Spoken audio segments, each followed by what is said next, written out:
আমি চট্টগ্রাম থেকে এই মুহূর্তে পটিয়া রোডে আছি। তো এইখানে যে সিরিয়ালটা দেখতেছেন সিএনজি আমার হাতে বাম পাশে, এখানে আমার মনে হলো প্রায় 400-500 সিএনজি হবে। আমার পিছনে আরো অনেক আছে, আর সামনে দেখতে থাকেন হিউজ সিএনজি, লাইক আরো বেশিও হইতে পারে। হ্যাঁ, এরা আসলে কখন সিরিয়াল পায় আর কখন টিপ ধরে সেটা আমি জানি না ভাই। এখানে কি পরিমাণ মানুষ আসে, বাহ বাহ। যাক, চট্টগ্রামে এত পরিমাণ সিএনজি আছে আমার জানা ছিল না। সামনে আরো অনেক আছে। এত সিএনজি এলো কোথা থেকে?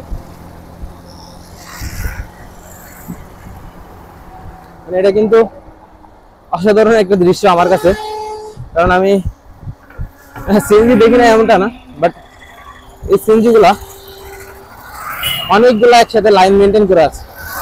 এই সিএনজি গুলা আপনি ফিল করেন যারা ঢাকায় থাকেন, একবার যদি ঢাকা শহরের ভিতরে ইন করতে পারে তো আপনার শহরের অবস্থা কি হতে পারে বলেন তো? তো অবশ্যই কমেন্ট করে জানাবেন যারা ঢাকাতে থাকেন। এখানে হয়তো বা বাস স্টপ, এখান থেকে হয়তো শেষ হচ্ছে আর কি, যে সিএনজি স্টপটা আর কি। আমরা এখানে একটা পানির বিরতি ছিল, প্রায় 21 কিলোমিটার সাইক্লিং করেছি, এখন একটা পানির বিরতি হয়ে যাক। আচ্ছা, এটা কি গ্যাসের লাইন মামা? সিএনজি এখানে মিনিমাম তো 400-500 সিএনজি হবে। 400-500 সিএনজির মধ্যে দেখলাম মনে হয় ওই ইয়া পর্যন্ত চলে গেছে, মোড় পর্যন্ত। আরো হয়?